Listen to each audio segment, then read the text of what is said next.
अस्सलामुअलैकुम नाज़रीन कराम, नई वीडियो में आपको खुश आमदीद कहते हैं। पाकिस्तान के लोग ऑलरेडी ये बात कर रहे थे कि ये जो निगरान हुकूमतें हैं, खा वो पंजाब की हों या खैबर पख्तूनख्वा की, हत्ता कि अब अगर आप देखें तो अनवारुल हक काकड़ भी हुकूमत भी ज़ायदुल मियाद हो चुकी हैं और आइन में चूँकि इनकी कोई गुंजाइश नहीं है, सुप्रीम कोर्ट ने इस बारे में कोई फ़ैसला नहीं किया था और लोग कह रहे थे कि देखें आइन में लिखा हुआ है कि असम्बली टूट जाए तो 90 रोज़ के अंदर इलेक्शन होगा।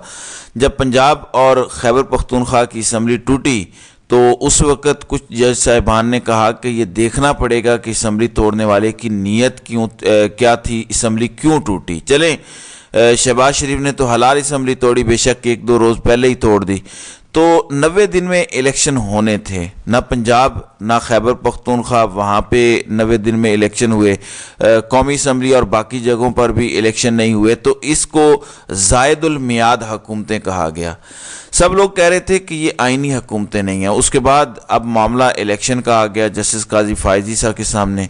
जस्टिस काजी फायज़ ईसा ने ना निगरान हुकूमतों का फ़ैसला किया, ना ही इस बात पर कोई फ़ैसला किया कि आया इलेक्शन की तारीख किसने देनी है, और अगर 90 दिन में इलेक्शन नहीं हुआ तो उसका ज़िम्मेदार कौन है। सदर को ज़िम्मेदार ठहराना है तो सदर को ठहराएं, गवर्नर्स को ठहराना है गवर्नर्स को ठहराएं, इलेक्शन कमीशन को ठहराना है इलेक्शन कमीशन को ठहराएं, लेकिन कुछ तो करें, कोई तो ज़िम्मेदार बनाएं, वरना ये पाकिस्तान में एक ऐसा रिवाज पड़ेगा कि कोई भी पाकिस्तान के अंदर इलेक्शन अपने टाइम पर नहीं करवा सकेगा। लेकिन हमें चूँकि शौक़ है और हमें शौक़ अपना पूरा करना है तो हम अपना शौक़ पूरा कर लें। अब ख़बर सुप्रीम कोर्ट से है और सुप्रीम कोर्ट के जज साहिबान कह रहे हैं कि ये जो निगरान हुकूमतें हैं 90 रोज़ से आगे जो भी दिन ये गुजार रही हैं वो गैर आइनी और गैर कानूनी दिन है। अब मैं आपको बता देता हूँ हुआ क्या है। नाज़रीन कराम, 90 रोज़ में जो सुप्रीम कोर्ट ऑफ पाकिस्तान में आम इंतखाबात का मामला आया था वो मामला तो हल हो गया। 8 फरवरी को इलेक्शन की तारीख भी आ गई। काजी फायज़ ईसा साहब ने यह भी फरमा दिया कि इलेक्शन होने ना होने से मुताल्लिक आप सवाल नहीं करेंगे, अगर कोई बात करनी भी है तो आप अपनी बीवी से बात करें और अदरवाइज़ कैमरे पर बात नहीं करेंगे। लेकिन जस्टिस अतर मिनल्लाह जो इस वक्त पंजाब और खैबर पख्तूनख्वा असम्बली टूटने के मामले पर फरमा रहे थे कि असम्बली टूटी क्यों, पहले ये भी देखना पड़ेगा। भाई इख्तियार है तो अब उन्होंने 48 सफ़हात पर मुश्तमिल एक इजाफ़ी नोट जारी किया है और इजाफ़ी नोट में उन्होंने माना है कि पाकिस्तानी वोटर्स को इंतखाबी अमल से बाहर रखना उनके बुनियादी इंसानी हुकूक के मनाफी है और उनके मुताबिक मुकर्रर वक्त में इंतखाबात आइनी तकाजा है। इंतखाबात ना करवा के अवाम के हुकूक की खिलाफ वर्जी हो चुकी है। 12,56,36,390 रजिस्टर्ड वोटर्स को उनके हक़ राय दही से महरूम रखा गया। इंतखाबात में ताख़ीर को रोकने के लिए मुस्तक़बिल में ठोस इक़दामात करने ज़रूरी हैं। उनके मुताबिक 90 दिन के बाद इलेक्शन में 1 दिन की ताख़ीर भी आइन की संगीन तरीन खिलाफ वर्जी है और आइन की संगीन खिलाफ वर्जी का रास्ता भी मौजूद है। निगरान हुकूमतें सिर्फ आइन में दी गई 90 दिन की मुद्दत तक रह सकती हैं। अब उनके मुताबिक कौमी असम्बली की तहलील के बाद 7 नवंबर तक इंतखाबात कराना आइनी तकाजा है। इंतखाबात ना होने के मुतासरीन अवाम हैं जिन्हें आइन में दिए गए हुकूक नहीं मिले। 60 या 90 दिन में इंतखाबात कराना आइनी तकाजा है। 90 दिन से ज़ायद निगरान हुकूमतों का क़याम गैर आइनी है। गैर मुंतखब नुमाइंदों के ज़रिए हुकूमत नहीं की जा सकती।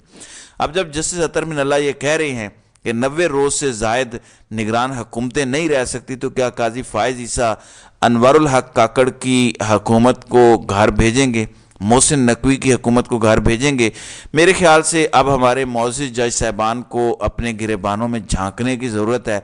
जब जज साहिबान के पास मौका आया तो जज साहिबान ने वो फ़ैसले नहीं किए जो फ़ैसले किए जाने चाहिए थे।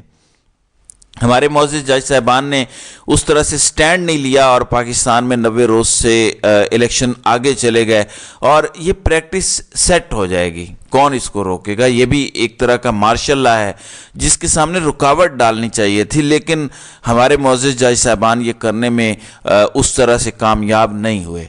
اب آج جسٹس اطہر من اللہ یہ فرماتے ہیں کہ صدر مملکت نے ہی الیکشن کی تاریخ دینی ہے اور صوبوں کے گورنرز اور الیکشن کمیشن نے آئین کی خلاف ورزی کی ہے۔ صدر کا مشاورت کے لیے خط آئین کے مطابق تھا، الیکشن کمیشن نے صدر کے خط کو لاپرواہی سے نظر انداز کیا۔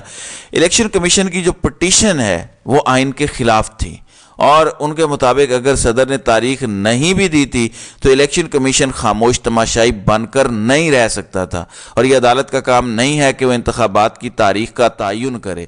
ان کے مطابق اب یہ جو سنگین خلاف ورزی کی گئی ہے اس حوالے سے اس کا ازالہ ممکن نہیں ہے، اور شفاف انتخابات کروانے کی ذمہ داری الیکشن کمیشن آف پاکستان کی ہے۔ آئین سازوں نے الیکشن کمیشن کو انتخابات کرانے کے حوالے سے وسیع اختیارات دیے۔ صدر مملکت یا گورنرز کی جانب سے انتخابات کی تاریخ نہ دینے پر الیکشن کمیشن خاموش تماشائی نہیں بن سکتا، اور اب اس کا مطلب یہ ہے کہ الیکشن کمیشن نے بھی اپنا کردار ادا نہیں کیا۔ حکومتی امور عوامی منتخب نمائندوں کے بغیر 90 دن سے گزرنے پر نہیں چلائے جا سکتے۔ دیے گئے ٹائم فریم کے مطابق انتخابات نہ کرانے کے حوالے سے کوئی بہانہ بھی قابل قبول نہیں ہے۔ نگران حکومتوں کی بنیادی ذمہ داری غیر جانبدار رہنا، مکمل اور شفاف انتخابات کے لیے سازگار ماحول پیدا کرنا ہے۔ 90 دن سے ایک دن بھی اوپر انتخابات کے انعقاد آئینی خلاف ورزی کرنا ہے۔ ایسا کرنا آئین معطل کرنے کے مترادف ہے۔ ان کے مطابق 8 فروری کو انتخابی تاریخ سے صدر اور الیکشن کمیشن کی آئینی خلاف ورزی بے نقاب ہو گئی۔ یہ سپریم کورٹ سے بہت بڑا ایک سرپرائز ہے، لیکن مسئلہ یہ ہے کہ جسٹس اطہر من اللہ نے یہ جو اختلافی نوٹس جاری کیا ہے ہمیں نظر نہیں آتا کہ اس پر کسی قسم کا عمل درآمد ہو، یا جنہوں نے آئین شکنی کی ہے ان کو کسی بھی کٹہرے میں کھڑا کیا جائے۔ اب یہ ساری چیزیں ہمارے سامنے ہیں۔ دوسری جانب الیکشن کمیشن آج اچانک جاگ پڑا اور فوج کی تعیناتی کی بات کر رہا ہے۔ آج ہمیں بتایا گیا کہ الیکشن کمیشن نے آئندہ الیکشنز کے حوالے سے ایک اہم اجلاس کیا ہے، اور جو اوورآل اس وقت انتخابات کی تیاریاں ہیں اس پر انہوں نے اطمینان کا اظہار کیا ہے، اور امن و امان یقینی بنانے اور پرامن انتخابات کے انعقاد کے لیے صوبائی حکومتوں اور لا انفورسمنٹ ایجنسی کی تعیناتی سے متعلق 1 ہفتے کے اندر مکمل تفصیلات طلب کر لی ہیں، اور پولیس فورس کی کمی کی صورت میں بروقت متبادل انتظام کو یقینی بنایا جائے اور عام انتخابات کے دوران فوج کی خدمات بھی حاصل کی جائیں تاکہ عوام کو اپنا حق رائے دہی استعمال کرنے کے لیے مکمل سیکیورٹی فراہم کی جائے۔ اب ناظرین کرام، ایک جانب جسٹس اطہر من اللہ کا نوٹ ہے، دوسری جانب الیکشن کمیشن آف پاکستان کہہ رہا ہے کہ ہم الیکشنز کے لیے تیار ہیں اور ہم فوج کو بلا کر یہ الیکشن کروائیں گے۔ اسی طرح پاکستان تحریک انصاف نے رد عمل دیا ہے، اور آج جو الیکشن کمیشن نے کل جو الیکشن کمیشن نے فیصلہ دیا کہ 20 دن کے اندر انٹرا پارٹی الیکشن کرائیں، ان کے مطابق الیکشن کمیشن آف پاکستان کا فیصلہ ادارے کے مسلسل متعصبانہ رویے کے تناظر میں واقعات کے مطابق ہے، توقعات کے مطابق ہے۔ یعنی وہ کہہ رہے ہیں کہ جو متعصب قسم کا رویہ الیکشن کمیشن لے کے چل رہا تھا، ہمیں اسی فیصلے کی توقع تھی۔ الیکشن کمیشن کے فیصلے نے پی ٹی آئی اور بالخصوص chairman P T I Imran Khan کو انتخابات سے باہر رکھنے کی سازش کو ایک بار پھر بے نقاب کر دیا ہے۔ پھر وہ کہتے ہیں کہ الیکشن کمیشن کے فیصلے کی روشنی میں بلہ پاکستان تحریک انصاف کا انتخابی نشان تھا، ہے، اور بلے کا نشان بیلٹ پیپر پر آئندہ بھی رہے گا۔ مخالفین کے عمران خان کو مائنس کرنے یا پاکستان تحریک انصاف سے بلے کا نشان واپس لینے کے عزائم کبھی پورے نہیں ہوں گے۔ ساتھ ہی انہوں نے چیلنج کرنے کی بات کی، اور آگے انہوں نے کہا کہ Imran Khan chairman P T I تھے، چیئرمین پی ٹی آئی ہیں، اور انشاءاللہ تا حیات چیئرمین پی ٹی آئی رہیں گے۔ دوسری جانب 190 ملین پاؤنڈ والا جو معاملہ ہے القادر ٹرسٹ، اس کے اندر ایک بار پھر جج محمد بشیر نے عمران خان کا 4 روزہ جسمانی ریمانڈ منظور کر لیا ہے۔ تو یہ اب تک کی تفصیلات ہیں، آئندہ ویڈیو میں انشاءاللہ مزید تفصیلات کے ساتھ میں حاضر ہوں گا۔ تو ناظرین کرام، آپ کی اس ویڈیو کے حوالے سے کیا رائے ہے؟ آپ اپنی رائے کا اظہار کامنٹ سیکشن میں ضرور کیجیے گا۔